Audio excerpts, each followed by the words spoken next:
রে নীলনদ, আল্লাহ যদি তোকে মানুষের কল্যাণে বানাইয়া থাকেন, তাহলে আমি মুসলমানদের খলিফা তোকে আদেশ দিচ্ছি, আমার চিঠি পাওয়ার সাথে সাথে যেন তোমার বুকে পানি প্রবাহিত হয়ে যায়।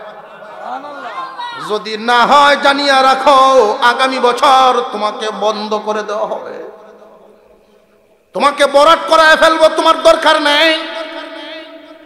চিঠি লিখছেন নীলনদ বরাবর। এই চিঠি আমর ইবনুল আসের কাছে পড়ছে। মিশরের মানুষ চিঠি দেইকা হাসাহাসি শুরু করে দিছে, এই বুঝি মুসলমানদের খলিফা এত বেকল, কোন মানুষের নামে লেখছে না, নীলনদের কাছে লেখছে। কিন্তু আমর ইবনুল আস রাদিয়াল্লাহু আনহু সামান্য তিনি এদের কথায় কান দেন নাই, এদের দিকে চোখ ফিরান নাই, কারণ আল্লাহর নবীর সাহাবী ওমর রাদিয়াল্লাহু আনহুর মর্যাদা কি পরিমাণ আমর ইবনুল আসের জানা আছে না? আল্লাহর নবী বলেছিলেন, লাউ কানা বাদি নবিয়ান লাকানা উমর, আমার পরে যদি আল্লাহ কাউকে নবী বানাইতেন তাহলে এই উমর হইতো। আল্লাহ পাক রব্বুল আলামিন উনার মর্যাদা কি পরিমাণ বাড়ায়া দিয়েছেন। আমি একদিনের একটা কথা শুধু আপনাদেরকে বলি, সাহাবীরা জানেন উনার মর্যাদার অবস্থা। মদিনায় ঘুমাইছেন আলী রাদিয়াল্লাহু তাআলা আনহু, ঘুমায়া তিনি স্বপ্নে দেখেন বিশ্ব নবীকে, স্বপ্নে দেখতেছেন আল্লাহর পয়গম্বর মসজিদে নববীতে ফজরের নামাজ পড়াইতেছেন, ইমামতি করেন। আলী পিছনে গিয়া দাঁড়াইছেন, নামাজ শেষ হয়ে গেল। সালাম পিরানোর পরে আনসার একজন মহিলা খেজুরের একটা পাত্র নিয়ে মসজিদে নববীর সামনে হাজির। ডাকতেছেন, তোমরা কারা গো, আছো নাকি? এখানে কেউ আসো, আমার এই নতুন গাছের খেজুর নিয়ে আসছি। নতুন গাছে কিছু হইলে, নতুন জমিতে কিছু হইলে, নতুন কোনো কিছু বরকতি মানুষকে খাওয়ানো উত্তম। বরকতওয়ালা মানুষকে খানা খাওয়ানো লাগে। আল্লাহর নবী শিখাইছেন, নতুন বাচ্চা হইছে, বরকতি মানুষের জুতা তার মুখে লাগাও। নতুন বাচ্চা হইছে, বরকতি মানুষের হাত দিয়ে কিছু একটা করাও, বরকতি মানুষের জবান দিয়ে তার নামটা উচ্চারণ করাও। আল্লাহর পয়গম্বর শিখাইছেন। তো আনসার একজন মহিলা নতুন গাছের খেজুর নিয়ে মসজিদে নববীর সামনে হাজির। এটা কি বাস্তব না স্বপ্ন? হযরত আলী স্বপ্নে দেখতেছেন ঘটনাটা। এই মহিলা খেজুরের পাত্রটা একজন সাহাবীর হাতে উঠায়া দিলেন। আল্লাহর নবীর সাহাবী এই পাত্রটা নিয়ে নবীজির হাতে দিলেন।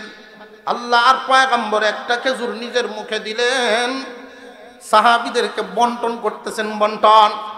এইভাবে যখন দেওয়া শুরু করলেন, হযরত আলীও হাত বাড়াইছেন। কাউরে দিলেন 5টা, কাউরে দিলেন 7টা, কাউরে দিলেন 10টা, কিন্তু আলীকে দিছেন একটা। এই একটা খেজুর স্বপ্ন যুগে উনি মুখে নিলেন, খাইতেছেন ঘুমের মধ্যেই। মসজিদে নববীর আযানের আওয়াজ, আসসালাতু খায়রুম মিনান নাওম। ঘুম ভেঙে গেছে, তাড়াতাড়ি করে মসজিদে নববীতে গেলেন, জামাতে শরীক হইলেন। খলিফাতুল মুসলিমিন ওমর হইল ইমাম, ইমামতি করতেছেন, আর উনি নামাজে দাঁড়াইছেন। নামাজ শেষ, সালাম পিরায়ও তিনি এটা ভাবতেছেন, কি দেখলাম কি দেখলাম স্বপ্নে। এমনি শোনা যায় একজন মহিলার কণ্ঠের আওয়াজ। মসজিদে নববীর সামন থেকে আওয়াজ আসতেছে, তোমরা কি কেউ আছো নি? থাকলে একজন আসো, নতুন গাছের খেজুর নিয়ে আসছি, আমিরুল মুমিনিনের হাতে উঠায় দাও। হযরত আলী দৌড়ায় গেলেন, গিয়া দেখেন স্বপ্নে দেখা যেই মহিলাটা বুরকা পরা যেমন দেখছিলেন ওই মহিলাই। হযরত আলী আশ্চর্য হয়ে গেছেন। উনি পাত্রটা নিয়ে হযরত ওমর ফারুক রাদিয়াল্লাহু আনহুর হাতে দিয়েছেন। ঘটনা শোনাইবার উদ্দেশ্য নয়, শুধু উদ্দেশ্য এটাই বোঝানো, মুমিন যদি আমলদার হয় আল্লাহ পাক তার মর্যাদা কি পরিমাণ বাড়ায়া দেন। বিসমিল্লাহির রহমানির রহিম। ইন্নাল্লাযীনা আমানু ওয়া আমিলুস সালিহাতি কানাত লাহুম জান্নাতুল ফিরদাউসি নুজুলা খালিদিনা ফিহা লা ইয়াবগুনা আনহা হিওয়ালা। قل لو كان البحر مدادا لكلمات ربي لنفد البحر قبل أن تنفد كلمات ربي ولو جئنا بمثله مددا قل إنما أنا بشر مثلكم يوحى إلي أنما إلهكم إله واحد فمن كان يرجو لقاء ربه فليعمل عملا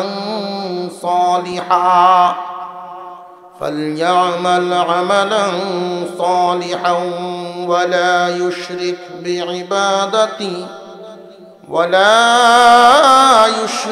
بعبادة ربه أحدا صدق الله العظيم. وقال رسول الله صلى الله عليه وسلم إن في الجنة غرفا يرى ظاهرها من باطنها وباطنها من ظاهرها أعدها الله لمن أطعم الطعام وأفشى السلام وصلى بالليل والناس نيام وصدق رسوله النبي الكريم ونحن على ذلك من الشاهدين والشاكرين والحمد لله رب العالمين. اللهم صل على محمد وعلى آل محمد كما صليت على إبراهيم وعلى آل إبراهيم إنك حميد مجيد. اللهم بارك على محمد وعلى آل محمد كما باركت على إبراهيم وعلى آل إبراهيم إنك حميد مجيد.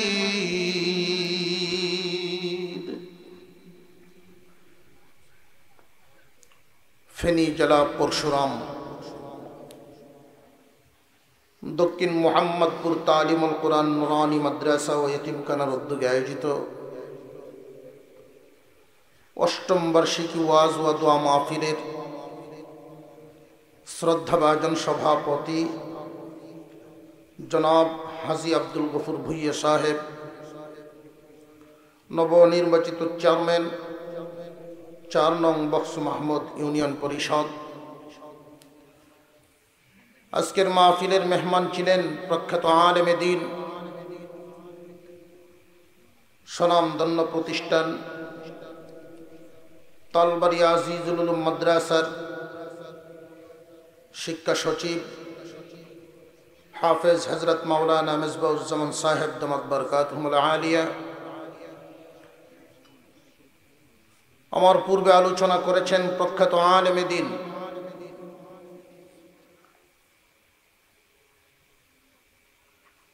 ঐতিহ্যবাহী বাজার বক্স মাহমুদ কেন্দ্রীয় বাজার জামি মসজিদের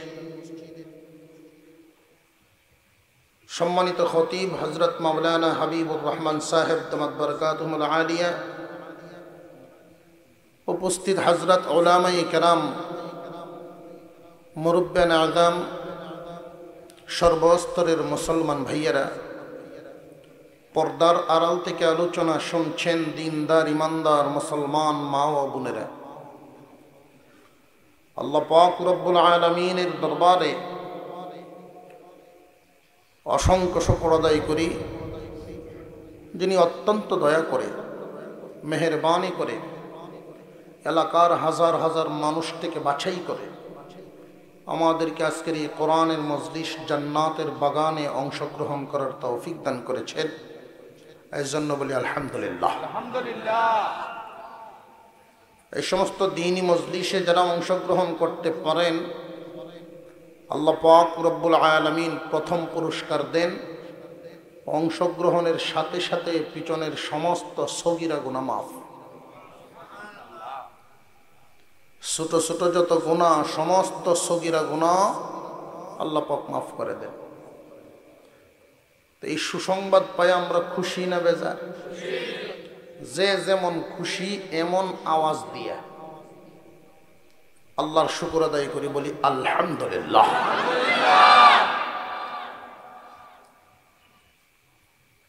আমি আপনাদের সামনে পবিত্র কোরআনুল কারীমের সূরা কাহাফের শেষের দিকের কিছু অংশ তিলাওয়াত করেছি। আল্লাহর নবীর অসংখ্য হাদিস থেকে একখানা হাদিসও তিলাওয়াত করেছি। কোরআনুল কারীমের এই কয়েকখানা আয়াত এবং নবীজির হাদিসকে সামনে রেখে কিছু আলোচনা করব। আল্লাহ যেন আমাকেও আমলের নিয়তে আপনাদেরকে আমলের নিয়তে শোনার তৌফিক দান করেন। আমার তিলাওয়াতকৃত আয়াতে আল্লাহ পাক রব্বুল আলামিন বলেন, ইন্নাল্লাযীনা আমানু,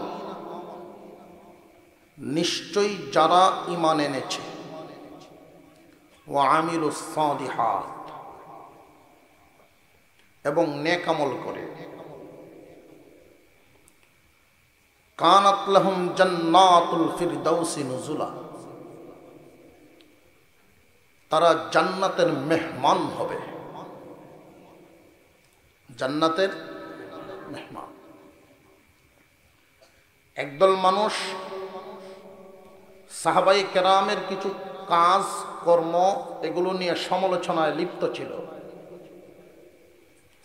সমাজের কিছু মানুষ এই কথাগুলো বলতেছিল, মুহাম্মাদের হাত ধরিয়া যারা মুমিন হইল,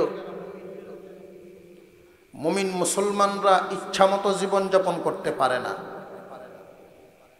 একটা নিয়মতান্ত্রিকতার সাথেই জীবনযাপন করা লাগে। মুসলমানরা কি স্বাধীন নাকি আল্লাহর কাছে পরাধীন? স্বাধীন জীবনযাপন, মন চাহি জীবনযাপন একজন মুমিন মুসলমান করতে পারে না। কোরআনুল কারীম যেগুলো আদেশ দেয় এগুলো করতে হবে, কোরআন হাদিসে যেগুলো নিষেধ এগুলোর থেকে নিজেকে ফিরাইতে হবে। কোরআন হাদিসে বাধা আছে, নাচ গান থেকে নিজেকে ফিরায় রাখতে হবে। মদ খাইতে পারবা না, নাচ গান দেখতে পারবা না, সুদের বাণিজ্য করতে পারবা না, ঘুষ খাইতে পারবা না, মিথ্যা কথা বলতে পারবা না, বেগানা নারীর দিকে তাকাইতে পারবা না। এই সমস্ত নিষেধাজ্ঞা ইসলামে আছে না নাই? এই ইসলামে যত জিনিসের প্রতি নিষেধাজ্ঞা আছে প্রত্যেকটা আবার মজার চাদর দিয়ে ঢাকা। মজার চাদর দিয়ে ঢাকা। এই মজার চাদর দিয়ে ঢাকা বস্তুটার প্রতি মানুষের মন স্বাভাবিকভাবে একটু আকৃষ্ট হয়ে যায়। মুমিন মুসলমান হওয়ার কারণে আল্লাহর ভয়ে এগুলোর থেকে নিজেকে ফিরায় রাখে। একদল মানুষ এই কথাই বলতেছিল মক্কা নগরীতে, মুহাম্মাদের দলের লোকেরা না দুনিয়ার মজা পাইল না আখেরাতে কিছু পাইল। কারণ আখেরাত তো তারা বিশ্বাসই করে না। দুনিয়ার মজার থেকে এরা খামাখা নিজেদেরকে বঞ্চিত রাখতেছে। বরং আমরাই বালা, খাই দাই ফুর্তি করি, যা ইচ্ছা তা করি। আল্লাহ পাক রব্বুল আলামিন কোরআনুল কারীমের ভিতরে আয়াত নাজিল করে জানায়া দিলেন, যারা ঈমানদার, ঈমান এনেছে এবং নেক আমল করতেছে, তারা তাদের এই কাজকর্ম অনর্থক করতেছে না, কাজে লাগবে। ওদেরকে আমি জান্নাতের মেহমান বানাবো। আল্লাহ পাক রব্বুল আলামিন আমাদেরকে জান্নাতের মেহমান বানাবেন।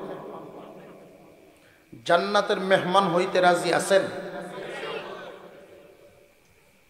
জান্নাত এমনই একটা নিয়ামতের জায়গা, এই দুনিয়ার জমিনে আমরা যা কিছু দেখি বা না দেখি সমস্ত কিছু আখিরাতের স্যাম্পল। যেমন দুধ মজার বেমজার না মজা? আর একটু জোরে কর। একজন গরিব মানুষ দিনদার ইমানদার কন্ট্রোলের ভিতরে চলাফেরা করার কারণে অন্যায় পথে উপার্জন করতে পারে না। সারাদিন পরিশ্রম করে যা উপার্জন করে তা দিয়েই জীবনযাপন চালায়। মন চাইলো 1 লিটার দুধ বাজার থেকে কিনে আনলো, পরিবারের সদস্যদেরকে নিয়ে যদি খায় বন্টনে 1 কাপ করে, 1 কাপ দুধ খাইলো, জিহ্বায় মজা লেগে রইল, তৃপ্তি মিঠে নাই, মজা অনেক রয়েছে জিহ্বায়। আল্লাহ পাক ফেরেশতাদেরকে জানায়া দেন, ফেরেশতারা আমার বান্দা মুমিন নেক আমলদার, দুধ তার কাছে মজা লাগছে, দুনিয়ার জমিন ছাড়িয়া এই মুমিন মুসলমান নেককার বান্দা যখন আসবে, জান্নাতে আসলে তার 1 কাপ দিয়ে মাইপা দুধ খাওয়ানো হবে না, এটা স্যাম্পল দিলাম বান্দার কাছে কেমন লাগে। জান্নাতে আসার পরে কাপ দিয়া নয়, জগ দিয়া নয়, দুধের নদী বানায় রাখো, দুধের নদী বানায় রাখবেন। নদী, প্রত্যেকটা নিয়ামত জান্নাতের অবস্থা হইবে এমন। তো আমরা কিছু মানুষ এই দুনিয়ার কিছু নাজ নিয়ামত সামনে দেইকা আখিরাত ভুলে যাই। দাদা আর নাতি দাওয়াত খাইতে গেছে, তো নাতি বাচ্চা মানুষ বুঝতে পারছে না, প্রথম যে আইটেম মাছের ভর্তা, এই ভর্তা দিয়ে থালের সব বাত মারাই লাইছে। তো দাদা কয় বাকি আইটেম খাইবে কি দেয়া? কয় আরো আইটেম রয়েছে। আমার সাথে আমার এক মুসল্লি বাটি অঞ্চলে কিশোরগঞ্জ জেলার একটা সাইটে ইটনা থানা আছে, ওইখানে প্রোগ্রামে গেলাম। তো মাছের ভর্তাই বেশ কয়েক প্রকারের করে রয়েছে মাছের এলাকায়। তো উনি ভর্তা জাতীয় যে বস্তু আছে এগুলো দিয়ে পেট ভরে লিছে। এরপরের যত আইটেম আসে ছায়া দেখে আর কি ভুলটা করলাম। ওই দিন আমার বুঝে আসলো, এই দুনিয়ার সামান্য নিয়ামত পায়াই যারা আখিরাত ভুলে যায়, ওরা ওই লোকদের মতো বোকা।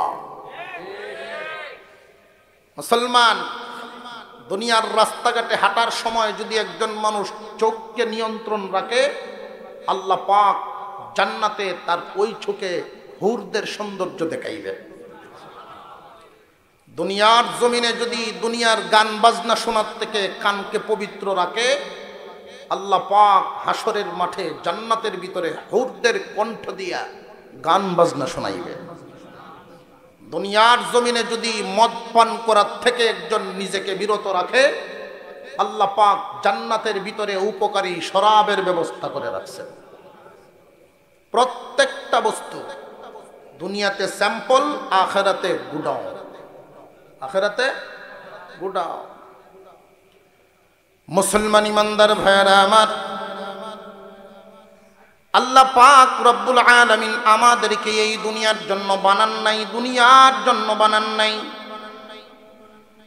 দেখবেন একটা লাইট যদি কোম্পানি বাজারে ছাড়ে, একটা হায়াতের গ্যারান্টি দেয়,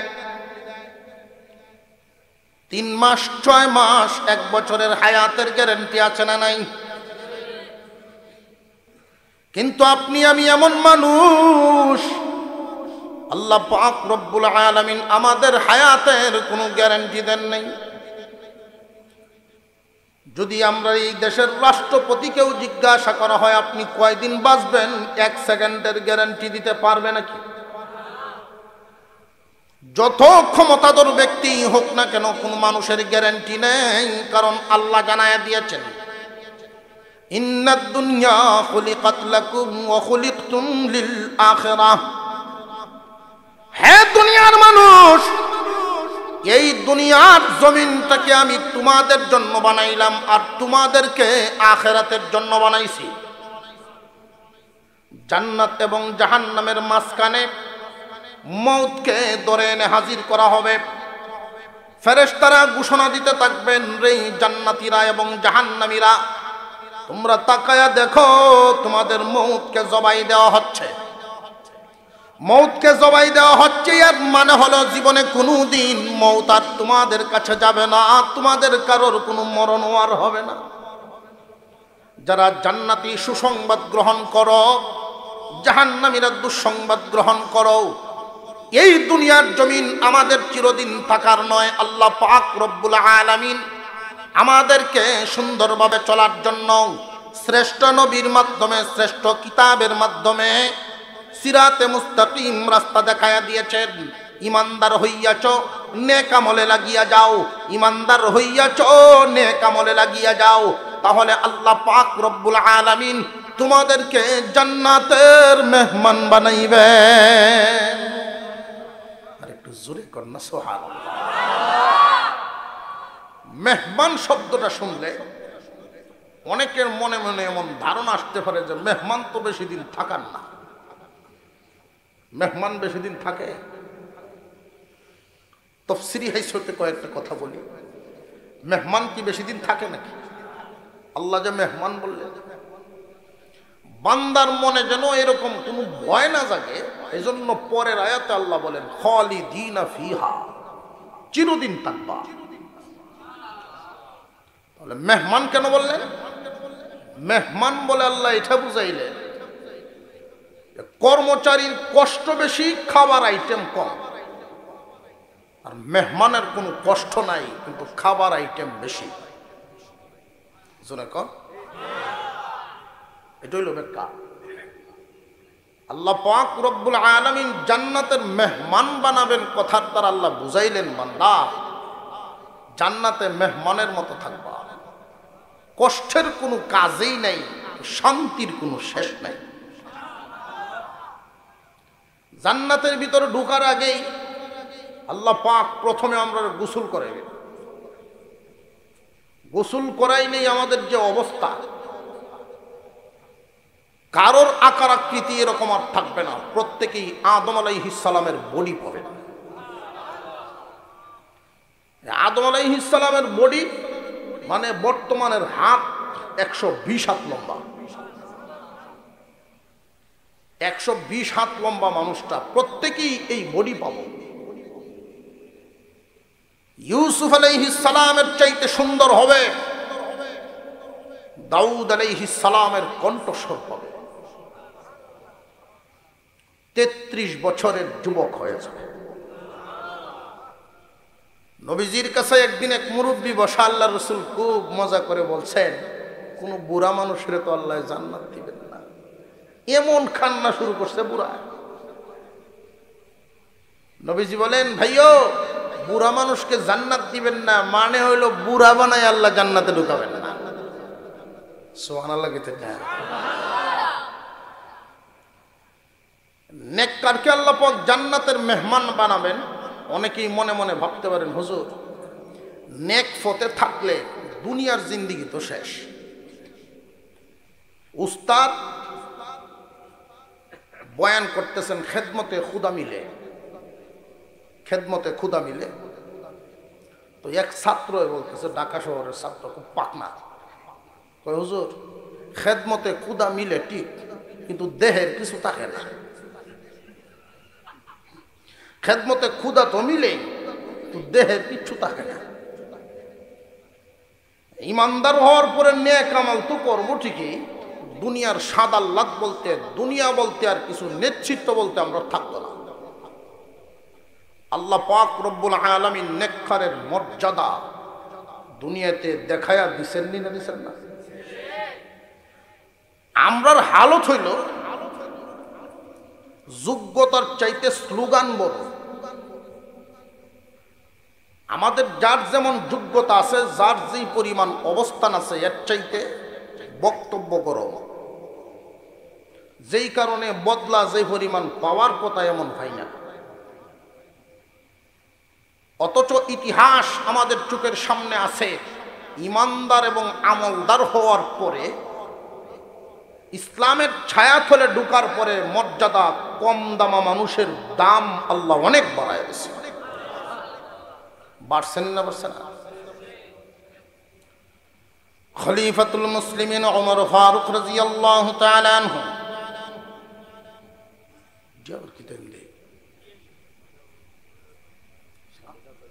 আমরা যাইতাম কেন, এখনই তো আরম্ভ হচ্ছে কারবার, বুঝছি। এটা তো 16 না 15 ডিসেম্বর আরম্ভ হয়েছে, আর 16 ডিসেম্বর তো আরো হরে নিয়ে আরম্ভ হয়েছে। কন যেত না আস্তে আস্তে, কন যেত না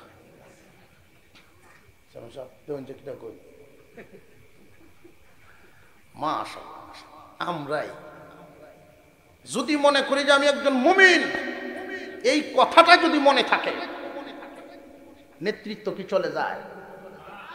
নেককার হইলে কি নেতৃত্ব ছেড়ে দেওয়া লাগে? বলবো ঘটনা। মক্কা থেকে ঘুরতেছেন, বাপের বাড়িতে আইছেন বহুদিন পরে ওমর। আল্লাহর পয়গম্বরের সাথে হিজরত করে মদিনায় গিয়েছিলেন, বহুদিন পরে খলিফা অবস্থায় আসলেন মক্কায়। মুসলমানদের খলিফা সাথী সঙ্গী সাথে আছে না নাই? সামান্য একজন মেম্বার যদি রাস্তা দিয়ে হাঁটেন, 2 জন সাথে থাকে, থাকে না থাকে না? মুসলমানদের খলিফা ডাইনে বামে অনেক লোক সাথী সঙ্গীরা আছেন, তারা তাকায় দেখেন খলিফাতুল মুসলিমিনের চোখের কোণায় পানি। ইয়া আমিরাল মুমিনিন, কেন কান্দেন? বহুদিন পরে আসলেন, আমোদ ফুর্তি করবেন, কান্দেন কেন? ওমর রাদিয়াল্লাহু আনহু বলেন, সাথীরা রে, এই যে তাকায়া দেখ, বিশাল মাঠ দেখা যায়, বিশাল ময়দান। এই ময়দানের মধ্যেই আমি এক সময় ছাগল রাখালি করতাম। দামি ছিলেন না কম দামা? আমি খাত্তাবের ছেলে ওমর এক সময় এই মাঠের রাখাল ছিলাম, ছাগলের রাখালি করতাম, উটের রাখালি করতাম। সন্ধ্যাবেলায় যখন বাড়ি যাইতাম, বাবার হাতের মাইর খাইতাম। আব্বা জিজ্ঞাসা করতেন, তোমার না 50টা ছাগল দিলাম, 48টা কেন, বাকি 2টা কই? আমি তখন বলতাম, আব্বা জানি না, কইতাম পারি না। আমার বাবা আমারে থাপ্পড় মারতেন। মাঝে মাঝে মাথার মধ্যে উটের লেদা পাওয়া যাইত, উটের গোবর, উটের পায়খানা পাইয়া আমার আব্বা জিজ্ঞাসা করতেন, ওমর, উটের পায়খানা শরীরে পায়ে লাগার কথা, তোমার মাথায় কেমনে গেল রে? আমার সাথীরা, এমন অযোগ্য মানুষ ছিলাম, রোদের প্রখরতার থেকে বাঁচার জন্য আমি উটের পিছনে হেলান দিয়ে বসে থাকতাম। আর উট আমার উপরে লেদা দিত, পায়খানে দিত, আমার মাথার উপরে লাগতো, আমি ফুইসা ফেলতাম। উমর ফারুক রাদিয়াল্লাহু তাআলা আনহু বলেন, ঈমান এবং আমলের হেফাজত করার কারণে, ইসলামের ছায়া তুলে যাওয়ার কারণে আল্লাহ পাক আমার দাম এমন বাড়ায়া দিছেন, এই মাঠের ছাগল রাখালকে আজকে আল্লাহ মানুষের রাখাল বানায়া দিছে। প্রতিনিধি বানাইছেন, নিনা বানাইছেন না? এই ক্ষমতা দেওয়ার মালিককে আর একটু জোরে কন, কুলিল্লাহুম্মা মালিকাল মুলকি তুতিল মুলকা মান তাশা ওয়া তানজিউল মুলকা মিম্মান তাশা ওয়া তুইজ্জু মান তাশা ওয়া তুযিল্লু মান তাশা বিয়াদিকাল খায়র ইন্নাকা আলা কুল্লি শাইইন কাদির। আল্লাহ পাক রব্বুল আলামিন বলেন, দোস্ত জানায় দেন, ক্ষমতার মালিক আল্লাহ, মুলকিয়তের মালিক আল্লাহ। আল্লাহ কাউকে কোন সময় কিছু এলাকার মালিকানা দান করেন, মালিকানা দেন কে? আল্লাহ পাক রব্বুল আলামিন কাউকে দায়িত্ব দেন, দায়িত্ব পাইয়া উনি যেন মালিক বনে না যান, উনি প্রতিনিধি। আল্লাহ পাক রব্বুল আলামিন কাউকে সম্মান দেন, আবার কারোর কাছ থেকে সম্মান ছিনিয়ে নেন। প্রতিবাদ করার ক্ষমতা কারোর নাই। আল্লাহ রব্বুল আলামিন সম্মান দান করেছেন ওমর ফারুক রাদিয়াল্লাহু আনহুকে ঈমান এবং আমলের হেফাজত করার কারণে। শুধু উনার কর্তৃত্ব এবং নেতৃত্ব মানুষের উপরে ছিল না, একজন মানুষ এই পৃথিবীর জমিনের মুমিন মুসলমানরাও নেতৃত্ব পায়, বেঈমানরাও তো নেতৃত্ব পায়।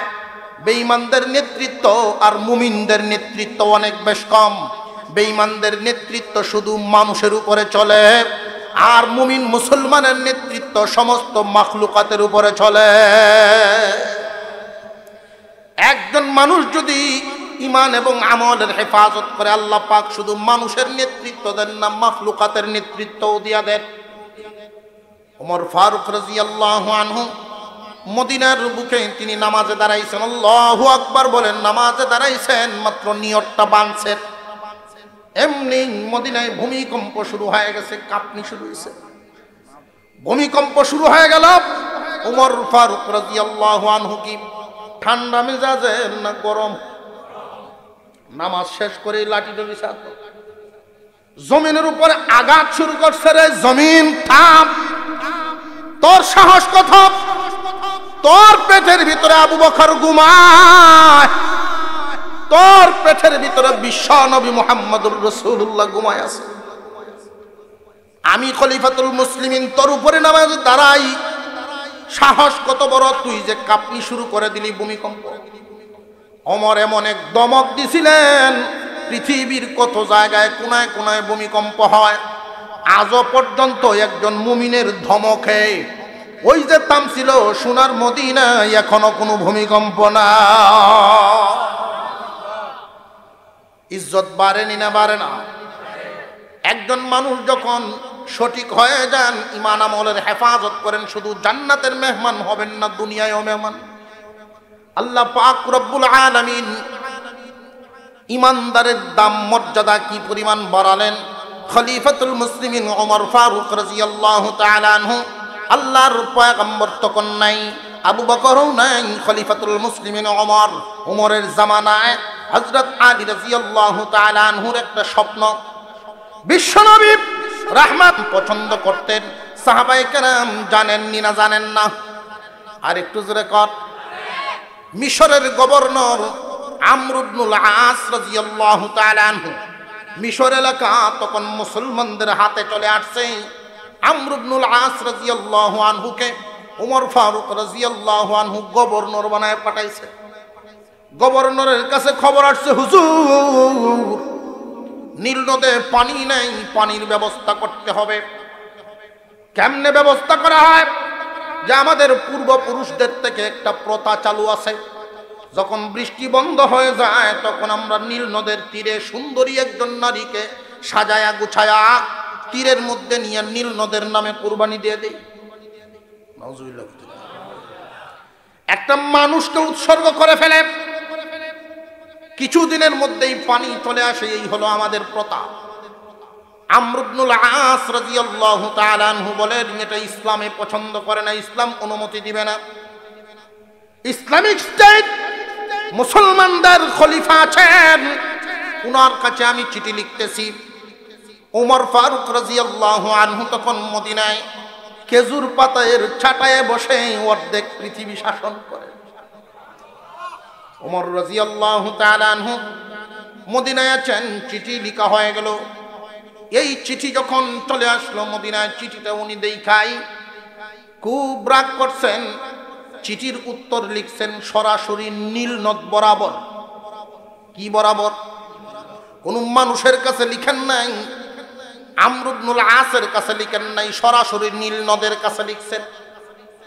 নীল নদকে উপলক্ষ করে বলেন, নীল নদ রে, তুই যদি মানুষের উপকারে সৃষ্টি হয়ে থাকস, রে নীল নদ, আল্লাহ যদি তোকে মানুষের কল্যাণে বানাইয়া থাকেন, তাহলে আমি মুসলমানদের খলিফা তোকে আদেশ দিচ্ছি, আমার চিঠি পাওয়ার সাথে সাথে যেন তোমার বুকে পানি প্রবাহিত হয়ে যায়।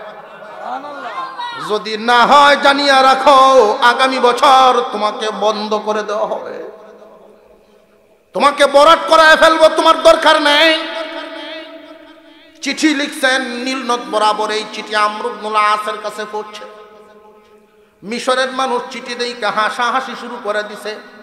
এই বুঝি মুসলমানদের খলিফা এত বেকল, কোন মানুষের নামে লেখছে না, নীলনদের কাছে লেখছে। কিন্তু আমর ইবনুল আস রাদিয়াল্লাহু আনহু সামান্য তিনি এদের কথায় কান দেন নাই, এদের দিকে চোখ ফিরান নাই। কারণ আল্লাহর নবীর সাহাবী ওমর রাদিয়াল্লাহু আনহুর মর্যাদা কি পরিমাণ আমর ইবনুল আসের জানা আছে না? আল্লাহর নবী বলেছিলেন, লাউ কানা বাদি নবিয়ান লাকানা উমর, আমার পরে যদি আল্লাহ কাউকে নবী বানাইতেন তাহলে এই উমর হইত। আল্লাহ পাক রব্বুল আলামিন উনার মর্যাদা কি পরিমাণ বাড়ায়া দিয়েছেন। আমি একদিনের একটা কথা শুধু আপনাদেরকে বলি। সাহাবীরা জানেন উনার মর্যাদার অবস্থা। মদিনায় ঘুমাইছেন আলী রাদিয়াল্লাহু তাআলা আনহু। ঘুমায়া তিনি স্বপ্নে দেখেন বিশ্ব নবীকে, স্বপ্নে দেখতেছেন আল্লাহর পয়গম্বর মসজিদে নববীতে ফজরের নামাজ পড়াইতেছেন, ইমামতি করেন। আলী পিছনে গিয়া দাঁড়াইছেন, নামাজ শেষ হয়ে গেল। সালাম পিরানোর পরে আনসার একজন মহিলা খেজুরের একটা পাত্র নিয়ে মসজিদে নববীর সামনে হাজির। ডাকতেছেন, তোমরা কারা গো? আছো নাকি এখানে? কেউ আসো, আমার এই নতুন গাছের খেজুর নিয়ে আসছি। নতুন গাছে কিছু হইলে, নতুন জমিতে কিছু হইলে, নতুন কোনো কিছু বরকতি মানুষকে খাওয়ানো উত্তম। বরকতওয়ালা মানুষকে খানা খাওয়ানো লাগে। আল্লাহর নবী শিখাইছেন, নতুন বাচ্চা হইছে বরকতি মানুষের জুতা তার মুখে লাগাও। নতুন বাচ্চা হইছে বরকতি মানুষের হাত দিয়ে কিছু একটা করাও। বরকতি মানুষের জবান দিয়ে তার নামটা উচ্চারণ করাও। আল্লাহর পয়গম্বর শিখাইছেন। তো আনসার একজন মহিলা নতুন গাছের খেজুর নিয়ে মসজিদে নববীর সামনে হাজির। এটা কি বাস্তব না স্বপ্ন? হযরত আলী স্বপ্নে দেখতেছেন ঘটনাটা। এই মহিলা খেজুরের পাত্রটা একজন সাহাবীর হাতে উঠায়া দিলেন। আল্লাহর নবীর সাহাবী এই পাত্রটা নিয়ে নবীজির হাতে দিলেন। আল্লাহর পয়গম্বর একটা খেজুর নিজের মুখে দিলেন, সাহাবীদেরকে বন্টন করতেছেন, বন্টন। এইভাবে যখন দেওয়া শুরু করলেন, হযরত আলীও হাত বাড়াইছেন। কাউরে দিলেন 5টা, কাউরে দিলেন 7টা, কাউরে দিলেন 10টা, কিন্তু আলীকে দিছেন একটা। এই একটা খেজুর স্বপ্ন যুগে উনি মুখে নিলেন, খাইতেছেন ঘুমের মধ্যেই। মসজিদে নববীর আযানের আওয়াজ, আসসালাতু খায়রুম মিনান নাওম। ঘুম ভেঙে গেছে, তাড়াতাড়ি করে মসজিদে নববীতে গেলেন।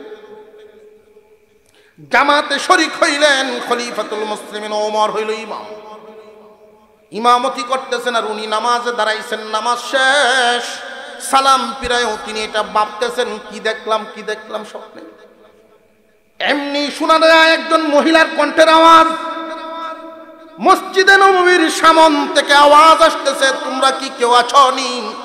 থাকলে একজন আসো, নতুন গাছের খেজুর নিয়ে আসছি, আমিরুল মুমিনিনের হাতে উঠায় দাও। হযরত আলী দৌড়ায় গেলেন, গিয়া দেখেন স্বপ্নে দেখা যে মহিলাটা বুরকা পরা যেমন দেখছিলেন ওই মহিলাই। হযরত আলী আশ্চর্য হয়ে গেছেন। উনি পাত্রটা নিয়ে হযরত ওমর ফারুক রাদিয়াল্লাহু আনহুর হাতে দিছেন। ঘটনা শুনাইবার উদ্দেশ্য নয়, শুধু উদ্দেশ্য এটাই বোঝানো, মুমিন যদি আমলদার হয় আল্লাহ পাক তার মর্যাদা কি পরিমাণ বাড়ায়া দেন। মুসলমান ইমানদার ভাইয়ারা আমার, হযরত আলী রাদিয়াল্লাহু আনহু এই পাত্রটা নিয়ে হযরত ওমরের হাতে দিলেন। খলিফাতুল মুসলিমিন নিজে খেজুর মুখে দিলেন। যেইভাবে স্বপ্নে দেখছিলেন হুবহু ঘটনা ঘটতেছে। মুখে খেজুর দিলেন এবং সাথীদেরকে বন্টন করতেছেন। কাউরে দেন 5টা, কাউরে দেন 7টা। হযরত আলী হাত বাড়াইছেন, আলীকে একটা দিছেন। এই খেজুর মুখে দিলেন, খেজুর বড় সুস্বাদু খোঁজ খেজুর। তিনি আবার হাত বাড়ায় বলেন, ইয়া আমিরাল মুমিনিন, পাত্রে খেজুর তো অনেক আছে, আমারে কি আর কয়টা বাড়ায় দেওয়া যায় না? হযরত উমর জানা দিলেন, আলী স্বপ্ন যুগে পয়গম্বর তোমারে একটার বেশি দেন না। সুবহানাল্লাহি ওয়া বিহামদিহি। মুসলমানদের খলিফার দখল কত, শুধু মানুষের উপরে দখল নয়, রাতের বেলা কে কি ঘুমায়া কে কি চিন্তা করেন আল্লাহ পাক এটা ওনারে জানায়া দেন। একজন মানুষ যখন এরকম আমলওয়ালা হইয়া যান, আল্লাহ পাক রব্বুল আলামিন তার মর্যাদা তখন সীমাবদ্ধ রাখেন না, অনেক বাড়ায়া দেন। বাড়াইতে বাড়াইতে বাড়াইতে বাড়াইতে এই পরিমাণ উঠায়া দেন, আল্লাহ পাক রব্বুল আলামিন এমন উঠায়া দেন। হযরত উমর ফারুক রাদিয়াল্লাহু আনহুর চিঠি চলে গেছে আমর ইবনুল আসের কাছে। এই চিঠি লইয়া গভর্নর দৌড়াইতেছেন নীল নদের দিকে। মিশরের মানুষ তামাশা দেখার জন্য ওনার পিছনে পিছনে ছুটছে। যেই মাত্র আমর ইবনুল আস চিঠিটা নিয়ে নীল নদের তীরে রাখছেন, রাখতে দেরি পানি নিচ থেকে উঠা শুরু হইতে দেরি নেই। আমর ইবনুল আস বর্ণনা দেন, আমি দৌড়ায় তীরে উঠলাম। যেই পরিমাণ পানি মানুষের জন্য প্রয়োজন, এই পরিমাণ পানি বাড়ছে। এখনো পর্যন্ত ওই এলাকাটার মধ্যে ওই সাইটে দিয়া বর্ষাকালেও পানি বাড়ে না, হেমন্তকালে কমে না। আল্লাহ পাক রব্বুল আলামিন মানুষের মর্যাদা এইভাবেই বাড়ায় দেয়। সবকিছু বানাইছেন তো আল্লাহ পাক মানুষের জন্য। আল্লাহ তাআলা মানুষকে বানাইয়াছেন বড় আদর করে। মানুষকে পাঠাইবার আগেই সব কিছু বানাইয়াছেন। জানিয়ে রাখবেন, মানুষ জানিয়ে রাখবেন, একজন মানুষ যদি কোনো একটা নীতি আদর্শকে ধরে রাখে, মানুষ যদি মানুষকে খুশি রাখতে পারে, মানুষকে খুশি করলে আল্লাহ এতটা খুশি হন। হুজুর আকরাম সাল্লাল্লাহু আলাইহি ওয়াসাল্লামের কাছে একদিন আম্মা জান আয়েশা সিদ্দিকা রাদিয়াল্লাহু আনহা বসা। নবীজির মন খুব ভালো, উনি বলতেছেন, আয়েশা আজকে তুমি যা চাইবা আমি তোমারে তাই দিব। এই মাহফিল থেকে গিয়া যদি বিবি সাহেবরে বলেন তুমি আজকে যা চাইবে তাই দিব, তখন দেখেন কি কয়, বক্স মাহমুদের বড় দোকানটা সাহেব, নইলে বড় জমিনটা দাবি করব। জোরে কর। মুসলমান ইমানদার ভাইরা আমার, বিশ্ব নবীর বিবি আম্মা জান আয়েশা সিদ্দিকা রাদিয়াল্লাহু আনহা কথা শুনে উনি অবাক হয়ে গেলেন, পেরেশান। কি চাইতে পারি, যদি চাইয়া আবার ঠইকা যাই তাহলে তো মুশকিল। উনি চিন্তায় পড়ে গেলেন, সময় চাইলেন, আমার একটু সময় দিন। দৌড়ায় গেলেন আবু বকর সিদ্দিক রাদিয়াল্লাহু আনহুর দরবারে। বাবা গো, আপনি আমারে শিখায়া দিন। কি শিখাবো? আল্লাহর পয়গম্বর বলেছেন আমি যা চাইব তিনি তাই দিবেন, যা চাইব তিনি তা দিবেন। কি চাইতে পারি আপনি বলেন। আবু বকর সিদ্দিক রাদিয়াল্লাহু তাআলা আনহু বলেন, শিখায়া দিব একটা শর্তে, তুমি যা শিখবা সবার আগে আমার কাছে কইবা। আম্মা জান আয়েশা বলেন, ঠিক আছে আমি মানিয়ে নিলাম, সবার আগে আপনাকেই বলবো। আয়েশা, আমি শিখায় দেওয়ার পরে তুমি যখন চাইবা উনি কি দেন, এটা আমার কাছে সবার আগে তুমি বলবা। ঠিক আছে, ওয়াদা দিলাম। আল্লাহর পয়গম্বরের কাছে তুমি গিয়া চাও গো মা। বিশ্ব নবী যেই দিন মেরাজে গিয়েছিলেন, মেরাজে আল্লাহর কাছে কতই তো আলোচনা হয়েছিল দুই বন্ধু। আর এই কথাগুলো জমিনে আইনা উম্মতের কাছে উনি সাপ্লাই দিয়েছেন। এমন কি কোনো কথা আসেনি যেটা এখনো উনি কাউরে বলেন? এমন কোন গোপন কথা আছে নাকি? থাকলে মাগো সুযোগে তুমি ওইটা যাই না লও। আল্লাহর নবীর সাহাবীদের চিন্তা ভাবনা হইল কেমনে আল্লাহ হওয়া যায়, কেমনে আখিরাতে কামিয়াব হওয়া যায়। আম্মা জান আয়েশা সিদ্দিকা রাদিয়াল্লাহু আনহা বাবার শিখানো হালতটা পুরোপুরি পয়গম্বরের সামনে পেশ করলেন। আল্লাহর পয়গম্বর মুস্কি একখান হাসি মারলেন। হাসি মাইরাই বলেন, মনে হয় আমার আবু বকর তোমারে শিখায়া দিছে, মনে হয় আবু বকর তোমারে শিখায়া দিছে। আয়সা। আবু বকর আমার যেইভাবে চিনছে আমার কোন উম্মতে আমার এইভাবে চিনতে পারে না। আবু বকর যেইভাবে চিনছে আর কেউ এইভাবে আমার চিনতে পারেন নাই। এই জন্যই তো আমি আবু বকরের বদলা আমি মুহাম্মদ দিতে পারি নাই, দিবেন আল্লাহ। আবু বকর শুধু জিতে আর জিতে। একজন মানুষ দান করতে গিয়া প্রতিযোগিতা করা যায়? প্রতিযোগিতা যদি অহংকার না আসে ভিতরে যে আমারে মানুষে কোক শুনোক দেখো, অহংকার যদি না আসে তাহলে প্রতিযোগিতা করা কি? সাহাবায়ে কেরাম প্রতিযোগিতা করতেন। আল্লাহ বলেছেন ওয়াসারিউ ইলাল মাগফিরাহ, আল্লাহর দিকে, ক্ষমার দিকে, দান খয়রাতের দিকে, ইসলামের দিকে প্রতিযোগিতামূলক তোমরা একে অপরের চাইতে আগাইতে। আল্লাহর পয়গম্বর মসজিদে নববীতে চাদর বিছায়া দিছেন, চাদর বিছায়া দিছেন। নবীজি সাল্লাল্লাহু আলাইহি ওয়াসাল্লাম যুদ্ধের জন্য সামান তৈরি করতেছেন। হযরত উমর মনে মনে ভাবেন এই বুঝি সুযোগ যায়। আবু বকর তো আল্লাহর রাস্তায় দিতে দিতে দিতে দিতে এখন লুজার নাই কিছু, এখন আজকে আমি জিত নিব, জীবনে কোনোদিন জিত নিতে পারি নাই। হযরত উমর দান করলেন। নবীজি দান করলাম। কি পরিমাণ দান করছো? আমার সমুদয় সম্পত্তির 2 ভাগ করে 1 ভাগ আমার জন্য রাখছি, আর 1 ভাগ আল্লাহর রাস্তায় দিয়ে দিলাম। সুবহানাল্লাহর আওয়াজে বোঝা যায়, এর আওয়াজে বোঝা যায় এটা কোনো বিষয় হইল?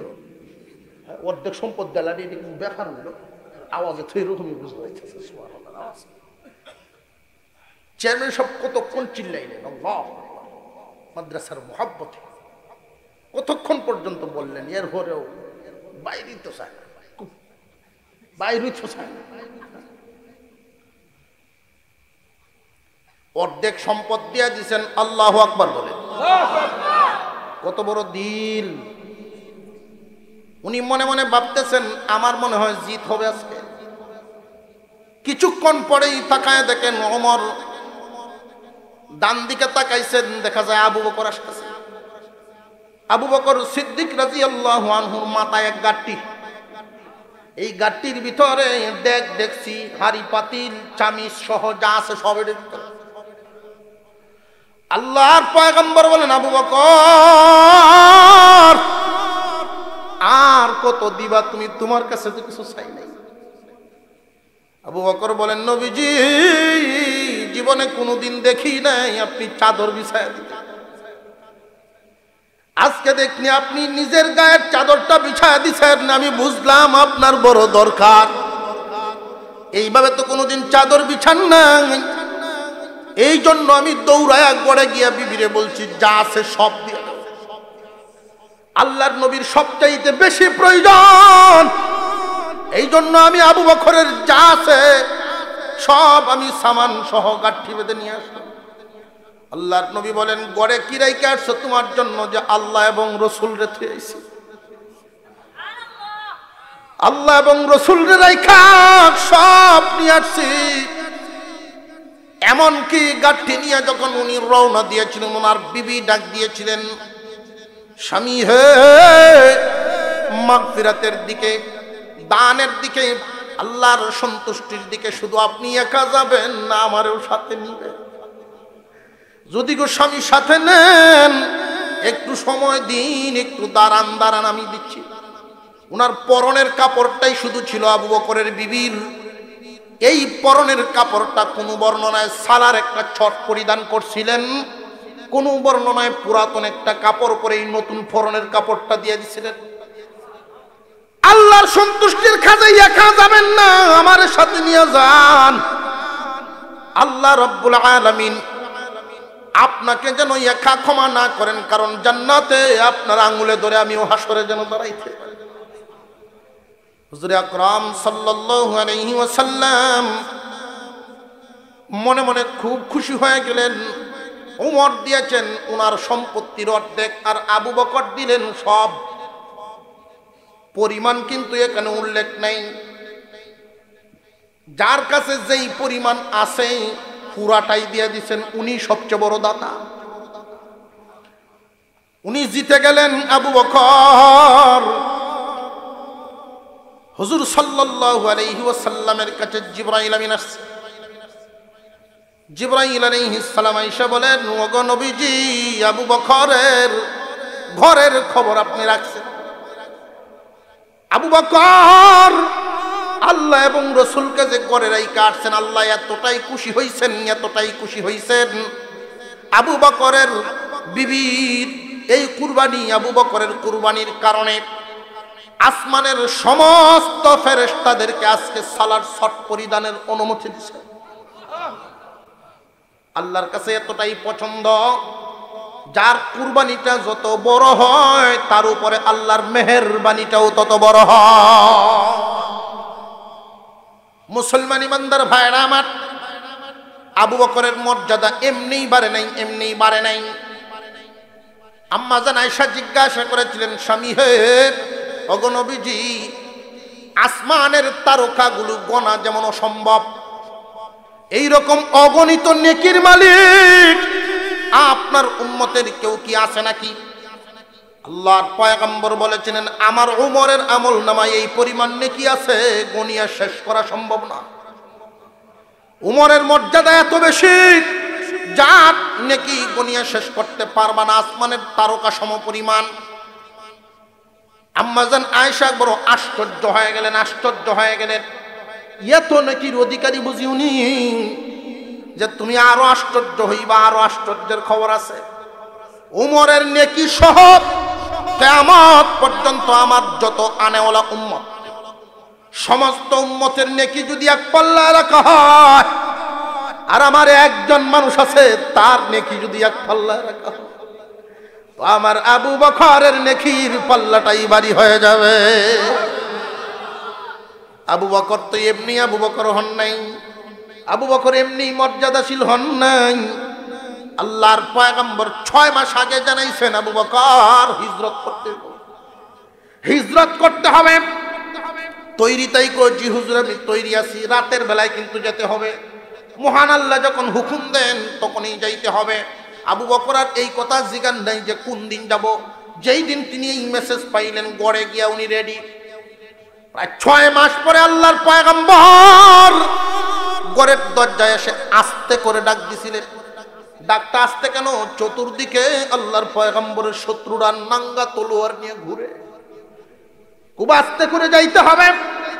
হুজুরের বিছানায় হযরত আলীকে শোয়া রাখেন, শুয়াইছেন আর বলছেন, নাও কিছু আমানত, কিছু আমানত আল্লাহর পয়গম্বরের কাছে মানুষ রাখছে। কারণ তখন তো আর সোনালী ব্যাংক, অগ্রণী ব্যাংক, রূপালী ব্যাংক এরকম ব্যাংক ছিল না। মানুষের স্বর্ণ রূপার টাকা পয়সা বিশ্বস্ত মানুষের কাছে রাখতো। আর মক্কা নগরীতে বিশ্বস্ত মানুষ আপনার আমার পয়গম্বরের চাইতে কেউ না। বিধর্মীরা ওনার কাছে আইনে রাখে, যদিও ধর্ম তার মানি না, কিন্তু আমাদের টাকা পয়সা তার কাছে রাখলে এটা নষ্ট হবে না। আল্লাহর পয়গম্বরের কাছে জিম্মাদারি রাখতো অনেক মানুষের। নবীজি এই জিম্মাদারি হযরত আলীকে দিলেন। আলী রাদিয়াল্লাহু তাআলা আনহু এই জিম্মাদারি নিয়ে নবীজির বিছানায় শুইলেন। নবীজি বলছেন, আলী, আগামীকাল সকাল বেলায় ঘুম থেকে উঠা অমুক অমুক অমুক অমুক অমুক অমুক এগুলো দিয়া দিও।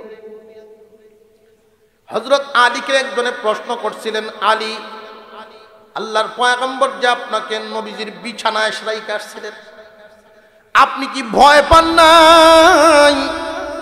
কাফিরেরা ওই দিন ওনাকে হত্যা করার জন্য তরবারি নিয়ে ঘরের চতুর্দিকে ঘুরতেছিল।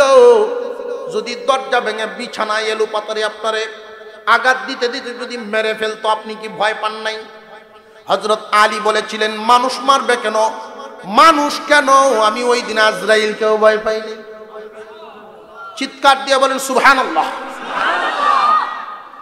রে দুনিয়ার মানুষ, ওই দিন আমি আত্মবিশ্বাসী ছিলাম আজরাইলও আসবে না। কারণ বিশ্ব নবী আমাকে একটা জিম্মাদারি দিছে, আগামীকাল সকাল বেলায় অমুক অমুক অমুক অমুক এই পয়সাটি পৌঁছায় দিও। নবীজি জিম্মাদারি দিয়েছেন, এতে আমি নিশ্চিন্তে ঘুমাইলাম যে আজকে একটা রাত আমার জীবনের গ্যারান্টি আমি দিতে পারছি যে আমি মরব না। কারণ বিশ্ব নবী বলছেন, কারণ আল্লাহর পয়গম্বর যুদ্ধের ময়দানে পাঠাইতেন, তিনি ঘোষণা দিলেন আজকের যুদ্ধের ময়দানে তুমি সেনাপতির দায়িত্ব পালন করবা। তুমি যদি শহীদ হয়ে যাও এরপরে ও অমুক সেনাপতি হবে, তারপরে অমুক সেনাপতি হবে। উনিও যদি শহীদ হয়ে যায় তোমরা মশওয়ারা করিয়া পরামর্শ করে একজনকে বানায়া লইও।